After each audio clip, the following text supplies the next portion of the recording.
అమ్మయ్య, ఒక ఆడావిడి తగ్గిందండి. అదేనండి బాబు, సింధు అదేదో ఒలింపిక్కో సింతపెక్కో అక్కడ ఎండి పథకం కొట్టిందట కదా.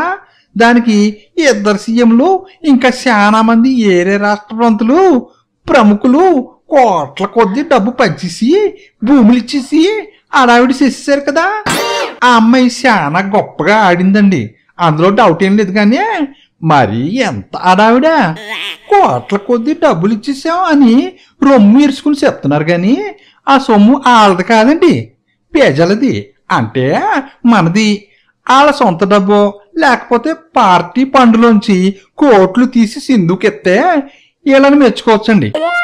కానీ వీళ్ళు అలా ఇవ్వరండి. ఎందుకంటే ఆ డబ్బులు ఎన్నికలప్పుడు ఓట్లు కొనడానికి కావాలి కదండి. ఇకపోతే నయీం గురించండి. ఆ సచ్చినోడికి రజనీకాంత్ పవన్ కళ్యాణ్ కంటే ఎక్కువ పాపులారిటీ వచ్చేసిందండి. ఆడొకడు అప్పనంగా దొరికాడండి టీవీ ఛానల్ వాళ్ళకి పేపర్ వాళ్ళకి. ఆడు సచ్చి దాదాపు 20 రోజులు అవుతున్నా కూడా టీవీ వాళ్ళకి పేపర్ వాళ్ళకి ఇంకా ఆడిగోలే.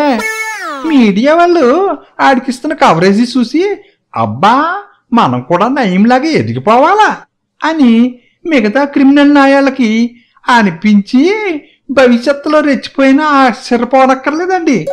తూ మీడియా తగలయ్యా, ఏం చేసినా ఓవరాక్షనే.